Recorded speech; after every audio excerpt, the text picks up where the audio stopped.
करीब 4 साल पहले की बात है।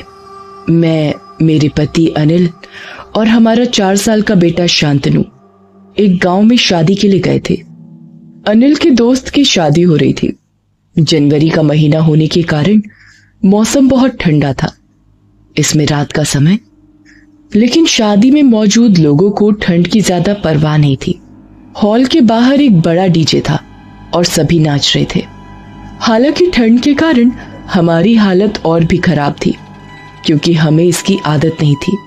वह हॉल गांव से बहुत दूर था, खुली जगह और आसपास बस्तियां भी कम थी। रात के अंधेरे में वह जगह बहुत ही डरावनी लग रही थी। हम हॉल के अंदर मेहमानों के लिए रखे एक मोटी रजाई और कंबल में बैठे थे। वहां हमारी तरह अनिल के कुछ और दोस्त भी थे। एक दोस्त विनोद और उनकी पत्नी हमारे साथ थे। कहने की जरूरत नहीं है, लेकिन पुराने दोस्तों की बकबक से माहौल और भी रंगीन हो जाता है। हम सब बातों में उलझे हुए थे और हमारा लड़का शांतनु हमसे कुछ ही दूरी पर खेल रहा था। विनोद उसी गांव की एक पुरानी भयानक घटना सुनाने लगा। ये किस्सा लगभग 60 साल पुराना होगा। मेरी माँ का मायके इस जगह से थोड़ी दूर पर था।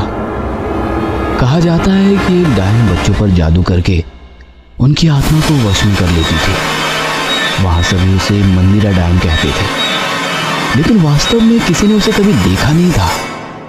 यह ऐसा था जैसे वो सिर्फ बच्चों को ही दिखती थी और कुछ ऐसा कर रही थी जिससे वे बीमार हो जाएंगे और अंततः मर जाएंगे। एक बार मेरी माँ और उसका छोटा भाई घर के बाहर आंगन में खेल रहे थे। तब वो बहुत छोटे थे, लगभग 3-4 साल के। तभी एक गरीब बुढ़िया उनके दरवाजे पर भीख मांगने आई, तो मेरी दादी उसे कुछ देने के लिए अंदर चली गई। इसी बीच बुढ़िया ने मेरे मामा को पास बुलाया और उसके कान में कुछ कहा। तभी मेरी दादी बासी रोटी ले आई और वो बुढ़िया बासी रोटी लेकर चली गई। शाम होने से ठीक पहले मामा जी सोने चले गए। तेज बुखार के साथ उन्हें छींक आने लगी। कई दिन बीत गए, पर मामा का बुखार कम होने का कोई नाम नहीं था। दिन ब दिन बीत रहे थे और मामा की हालत बिगड़ती ही जा रही थी। कितने डॉक्टर, कितने वैद्य किए, लेकिन उनकी तबीयत में कोई सुधार नहीं हुआ। घर में बीमार बच्चे को देख दादी पूरी तरह टूट गई थी। उन्हें कुछ समझ नहीं आ रहा था कि अब क्या करें। मामा पर किसी भी दवा का असर ही नहीं हो रहा था और दादी के आंसू दिन ब दिन बहते रहे। अब इन सब के बाद उन्होंने एक तांत्रिक का सहारा लिया। जब वो घर आया तो उसने मामा के माथे पर हाथ रखा और कहने लगा, उसने इस बच्चे की आत्मा को जीत लिया है, इसकी मृत्यु अटल हो। तांत्रिक की बात सुनकर मेरी दादी मौके पर ही गिर पड़ी। तभी दादा ने उनसे कहा, कुछ उपाय करो बाबा, हम अपने कलेजे के टुकड़े को उस डायन को नहीं दे सकते। हमारे बच्चे को उस डायन के चंगुल से बचाओ बाबा। तांत्रिक ने कहा, ये कोई आम डायन नहीं, बल्कि मंदिरा डायन है। बाबा कुछ तो उपाय कीजिए, जो भी खर्चा लगे हम करने के लिए तैयार है। चाहिए तो मेरी जान ले लीजिए बाबा, पर मेरे बच्चे को उस डायन से बचाइए। मैं उसकी मौत नहीं रोक सकता, लेकिन हम उसे वापस लाने का एक आखिरी प्रयास कर सकते हैं। ऐसा कहते हैं कि मौत की रात वो छोटे बच्चों का शव कब्र से बाहर निकालती है और उसमें प्राण डालकर उसे जिंदा करती है और फिर उसके प्राण वो अपने साथ ले जाती है। तांत्रिक ने जैसे बताया वैसे ही मेरी मामा की कुछ ही घंटों में मृत्यु हो गई। उनके पार्थिव शरीर को स्थानीय रिवाज के अनुसार कब्रिस्तान में दफनाया गया। मेरे दादा, तांत्रिक और कुछ गांव के लोग वहां कब्रिस्तान में बैठे थे। हर तरफ एक जानलेवा सन्नाटा था। जैसे ही सुबह के 3 बज रहे थे, एक परछाई को अंधेरी कोने से गुजरते हुए देखा। परछाई आगे बढ़ी और बच्चे के पास रुक गई। हाथ के नुकीले पंजे मिट्टी खोदने लगे। हवा तूफान की तरह चली।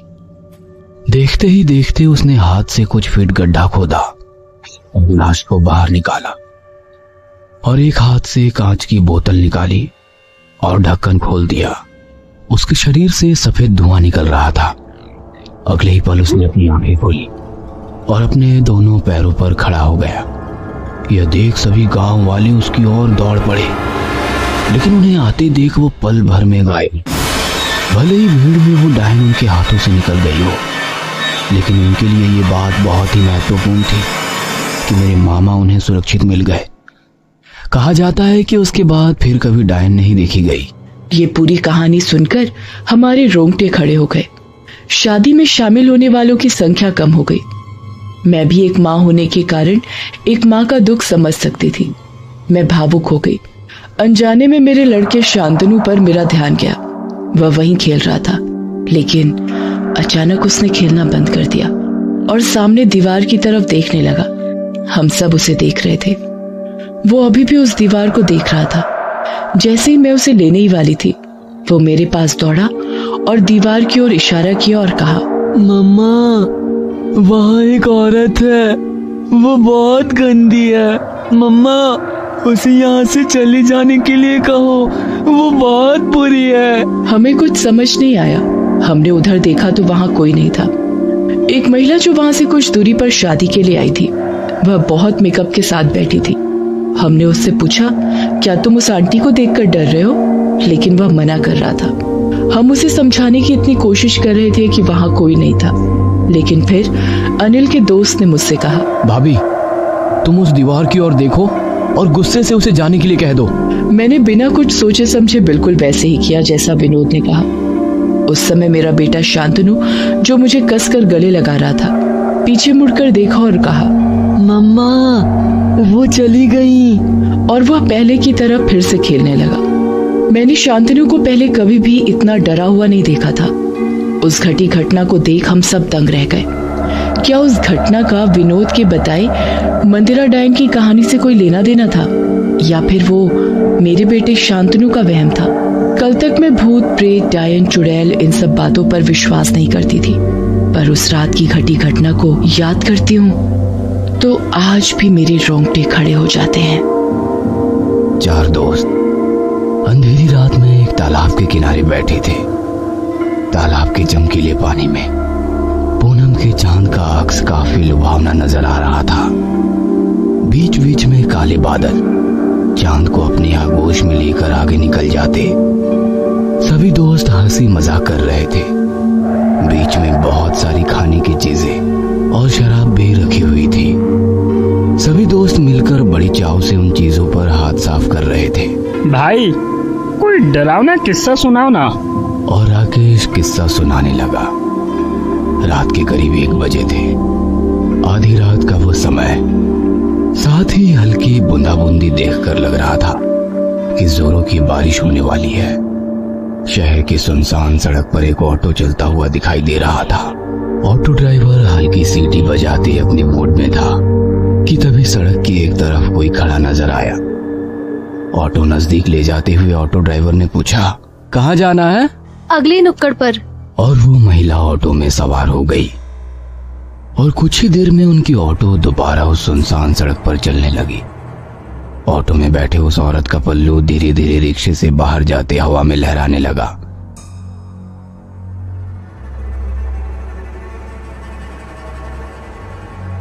मैडम जी, आप कहीं जॉब करती हैं क्या? नहीं तो क्यों? मतलब आप इतनी रात को इस सड़क पर खड़ी थी, इसलिए पूछा। वैसे आपको जाना कहाँ है? आगे नुक्कड़ पर, जो पीला बंगला है ना, मैं वहीं रहती हूँ।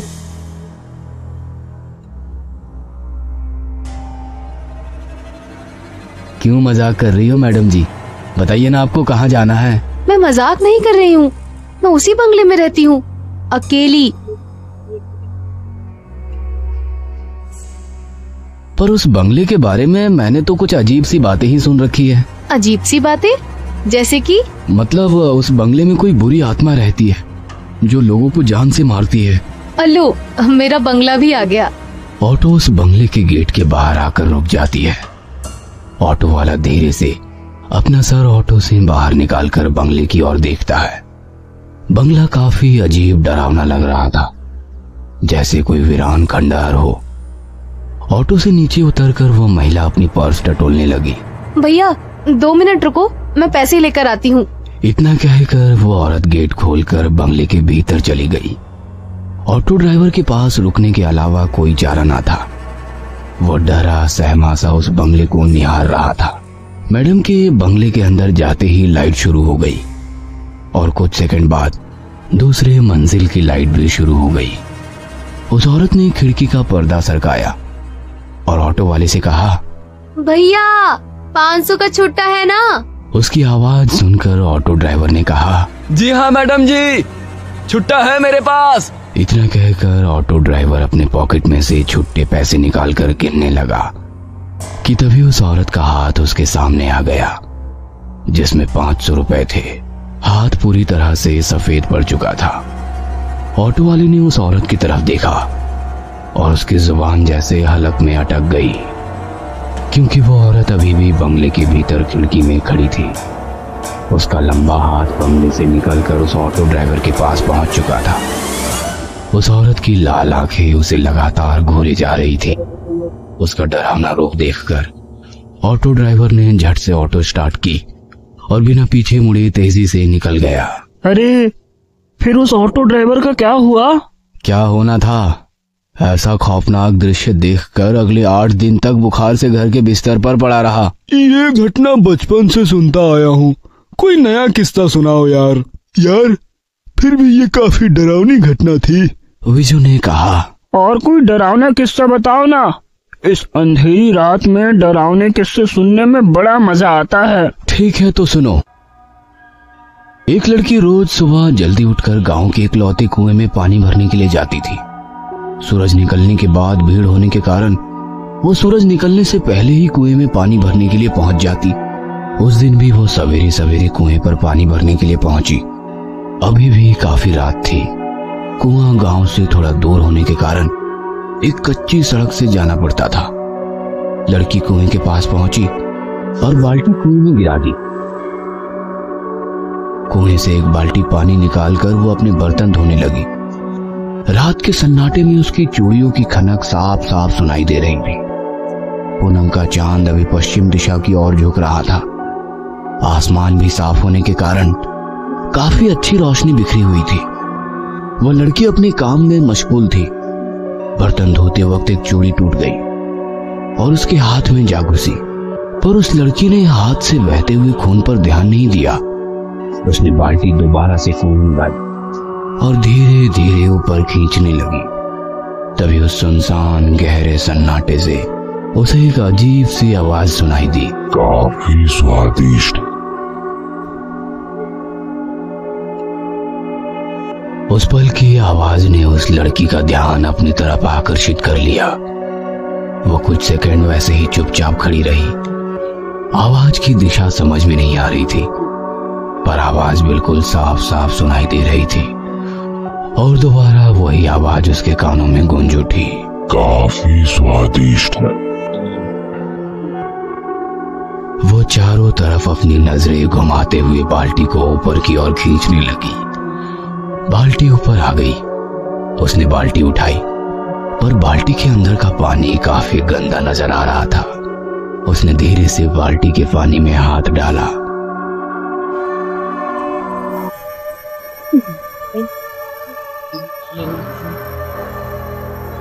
डर के मारे उस लड़की के मुंह से चीख निकल गई। उसने उस बाल्टी को वैसे ही कुएं में फेंक दिया और भागने की कोशिश में बाल्टी की रस्सी उसके पैर में अटक गई और वो धड़ाम से नीचे गिर गई। वह लड़की काफी डर गई थी। डर के मारे वो पैरों में लिपटी हुई रस्सी खोलने की कोशिश करने लगी कि तभी उस गहरे में वैसे ही दोबारा किसी की आवाज आने लगी। आवाज धीरे धीरे गूंजने लगी, जैसे कोई कुएं की दीवारें चढ़कर ऊपर आ रहा हो, इस तरह की आवाजें। जमीन पर गिरी लड़की कुएं की ओर देखकर उस रस्सी को पैर से छुड़ाने की कोशिश कर रही थी, पर लग रहा था कि वो रस्सी धीरे धीरे पैरों को कस के जकड़ रही हो। वह लड़की काफी डर गई थी। उसके दिल की धड़कनें उसको खुद भी सुनाई दे रही थी। बदन पसीना पसीना हो गया था। आंखों में मौत का खौफ साफ साफ दिखाई देने लगा। जैसे तैसे वो रेंगती हुई वहां से दूर जाने की कोशिश करती, और अगले ही पल सब कुछ शांत हो गया। न किसी की आवाज, न कोई आहट, बिल्कुल खौफनाक सन्नाटा चारों ओर फैला हुआ था। उसने अपनी खौफ भरी नजरों से कुएं की ओर देखा। वहां पर उस जगह कोई भी नहीं था। वो अकेली वहां पर थी। वो लड़की दोबारा अपने पैरों में अटकी रस्सी छुड़ाने की कोशिश करने लगी, और फिर एक अजीब सी आवाज उसके कानों पर पड़ी। धीरे से अपनी नजरें उठाकर उसने कुएं की ओर देखा और सन्न रह गई। कुएं के अंदर की दीवार से एक खौफनाक चेहरा उसे झांक रहा था। उसकी आंखें फटी की फटी रह गई।